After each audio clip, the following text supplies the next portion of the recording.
السلام علیکم ناظرین، میں ہوں شہزاد چوہان، آپ دیکھ رہے ہیں یوٹیوب چینل۔ آج آپ کو میں بتانے والا ہوں کہ ترم خاں کون تھا۔ بہت سے لوگ آپ سب جانتے ہیں کہ یہ محاورہ عام طور پر استعمال ہوتا ہے کہ تم خود کو بڑا ترم خاں سمجھتے ہو۔ تو ترم خاں کون تھا اس کے متعلق بہت کم لوگ جانتے ہیں۔ آج آپ کو میں بتانے والا ہوں کہ یہ شخص کون تھا اور یہ اتنا پاپولر کیسے ہوا۔ تو محاورے اور کہاوتیں جو ہوتی ہیں یہ اپنے اندر ماضی کی بہت سی کہانیاں اور تجربات کو چھپائے ہوئے ہوتی ہیں۔ تو کبھی کبھی کہتے ہیں کہ کسی قوم کی تاریخ جو ہے وہ ایک فقرے میں بیان ہو جاتی ہے۔ اگر طریق اوراق جو ہیں ان کو الٹا جائے تو ان اوراق پر بہت سی کہانیاں اور قصے جو ہیں وہ درج ہوتے ہیں۔ تو آپ نے اکثر دیکھا ہوگا کہ اگر کوئی اپنے آپ کو بہت زیادہ دوسروں سے ہوشیار سمجھے یا تیز سمجھے تو لوگ اس کے لیے استعمال یہ فکرہ کرتے ہیں کہ تم خود کو ترم خاں سمجھتے ہو۔ تو یہ فکرہ جو ہے یہ تو عام لوگوں نے عام طور پر بولا جاتا ہے اور سنا جاتا ہے، لیکن اس کے متعلق بہت کم لوگ جانتے ہیں کہ ترم خاں تھا کون۔ تو میں آپ کو بتانے والا ہوں آج کہ یہ حیدرآباد دکن جو ہے انڈیا میں جو اب ہو گیا کہ ترم خاں حیدرآبادی افسانوں میں اور کہانیوں میں اس کا بہت ذکر ملتا ہے۔ تو عام طور پر ترم خاں کا نام حیدرآبادی افسانوں میں استعمال کیا جاتا ہے۔ ترم خاں در حقیقت ایک انقلابی اور جنگجو شخص تھا۔ جب انگریزوں نے ہندوستان پر حکومت قائم کر لی تو ان کے خلاف 1857 میں 1857 میں بغاوت ہوئی۔ تو اس بغاوت میں ترم خاں پہلی مرتبہ منظر عام پر آیا۔ تو اس نے حیدرآباد سے جو بغاوت تھی اس کی قیادت ترم خاں نے کی تھی 1857 میں انگریزوں کے خلاف۔ اور دیکھتے ہی دیکھتے ترم خاں جو تھا وہ زبان زد عام ہو گیا اور عوام میں بہت مقبول ہو گیا۔ اس کی وجوہات کیا تھی یہ بھی میں آپ کو بتاتا ہوں۔ حیدرآباد کے رہنے والے اکثر لوگ تو اس کو ترم خاں ہی پکارتے ہیں، لیکن اس کا اصل نام ترے باز خان تھا اور وہ ایک افغانی نژاد تھا۔ اس کے والدین افغانستان سے ہجرت کر کے حیدرآباد میں آئے تھے، لیکن اس کی اپنی پیدائش جو تھی وہ حیدرآباد میں ہی ہوئی تھی۔ تو جب انگریزوں کے خلاف 1857 کی جو جنگ آزادی جس کو کہا جاتا ہے وہ لڑی گئی، تو انگریزوں کی ریزیڈنسی تھی حیدرآباد دکن میں۔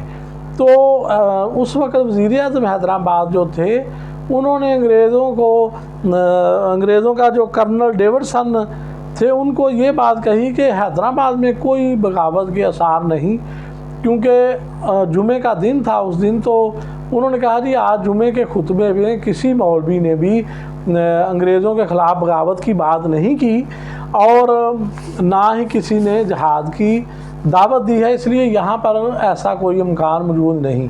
لیکن جو ہی جمعے کی نماز ختم ہوئی اور عصر کا وقت ہوا تو چاروں اطراف سے انگریزوں کی جو ریزیڈنسی تھی اس پر حملے شروع ہو گئے۔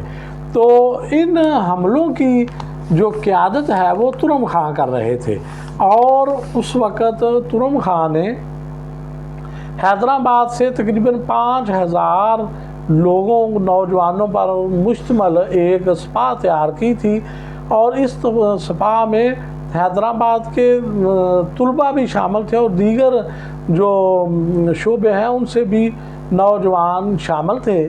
تو انہوں نے 5000 لوگوں نے چاروں اطراف سے انگریز کی ریزیڈنسی پر حملے شروع کر دیے۔ اس کی وجہ یہ تھی کہ حیدرآباد کے جو اس وقت کے وزیر اعظم تھے ان کے وزیر تھے چیرا خاں کو انہوں نے وزیر اعظم نے کہا کہ آپ جو دلی بمبئی میں جو باغی فوجی ہیں اور باغی لوگ ہیں ان کے خلاف لڑیں۔ تو چیرہ خان نے انکار کر دیا، انہوں نے کہا جی میں باغیوں کے خلاف نہیں لڑوں گا۔ جب اس نے چیرہ خان نے انکار کیا تو چیرہ خان اور اس کے دیگر جو ساتھی تھے انہوں نے جو حیدرآباد میں انگریزوں کی ریزیڈنسی تھی اس پہ نظر بند کر دیا۔ تو اب جب یہ خبر عوام تک پہنچی تو پھر نوجوانوں نے ترم خان کی قیادت میں یہ پلان بنایا کہ چیرہ خان کو انگریزوں کی ریزیڈنسی سے آزاد کروایا جائے۔ تو اس کے لیے ترم خان نے 5000 کی ایک سپاہ تیار کی پرائیویٹلی، اور اس چیرہ خان کو چھڑوانے کے لیے شام کے ٹائم ریزیڈنسی پر چاروں طرف سے حملے کر دیے۔ لیکن ہوا یہ کہ انگریزوں کو اس حملے کی بینگ پڑ چکی تھی، مخبری مل چکی تھی۔ اس وقت میں آپ کو پتہ ہے کہ مسلمانوں میں مخبر تو شروع سے ہی موجود تھے، تو انگریزوں نے توپوں کا استعمال کیا، بڑے اسلحے کا استعمال کیا، لیکن جو یہ ترم خان کی سپاہ تھی ان کے پاس تو لاٹھیاں تھیں، ڈنڈے تھے اور چھوٹا اسلحہ تھا۔ لیکن پھر بھی رات بھر یہ لڑائی جاری رہی، اور صبح کے وقت سحر جب پھوٹی تو انگریزوں نے اس باغیوں کے گروپ کو واضح شکست سے دوچار کر دیا۔ بہت سے نوجوان زخمی ہو گئے، اور چیرہ خان کی رہائی کے لیے کی جانے والی اس جنگ میں بہت سے نوجوان اپنی جان سے بھی گئے، لیکن انگریز جو تھے وہ ترم خان کو گرفتار نہ کر سکے۔ تو انگریزوں کو اس بات کا بڑا دکھ تھا، تو انہوں نے پھر کہا جی ہماری ریزیڈنسی پر ترم خان نے حملہ کیا ہے، تو انہوں نے اس وقت 5000 روپے ترم خان کی گرفتاری پر انعام رکھ دیا۔ میں آپ کو یہ بات بتاتا چلوں کہ اس وقت جو 5000 روپے تھے یہ بہت بڑی رقم تھی 1857 میں۔ تو پھر اس وقت جو تھے نظام حیدرآباد تھے، ان کے وزیر تھے تراب علی۔ تو تراب علی نے پھر کیا کیا کہ 5000 کے لالچ میں جو ترم خان کی رہائش تھی، جس جگہ پر وہ چھپا ہوا تھا یا رہتا تھا، اس کا پتہ کر کے تو انگریزوں کو اطلاع کر دی۔ تو اس طرح پھر ترم خان جو تھا وہ گرفتار ہوا، اس کو کالا پانی کی سزا دی گئی۔ کالا پانی سزا کے طور پر ترم خان کے لیے استعمال کیا گیا، لیکن سزا شروع ہونے سے پہلے ہی ترم خان انگریز کی قید سے فرار ہو گیا۔ اس نے انگریزوں کے آگے ترم خان نے گھٹنے نہیں ٹیکے تھے، ورنہ نہ جانے وہ کتنی دیر قید رہتا۔ تراب خان نے مخبری کر کے تو ترم خان کو قید اریسٹ کروا دیا تھا، لیکن وہ بھاگنے میں کامیاب ہو گیا۔ تو اس کے بعد پھر وہ ترم خان جو تھا وہ توپارن کے جنگلوں میں جا کر چھپ گیا۔ یہ اس وقت انڈیا میں بھی بڑے جنگلات تھے، تو وہ توپارن کے جنگلوں میں جا کر چھپ گیا۔ تو وہاں پر پھر ایک مرزا قربان بیگ تھا، یہ بھی مسلمان تھا لیکن یہ غدار تھا، اس نے چال بازی سے ترم خان کو قتل کر دیا تھا۔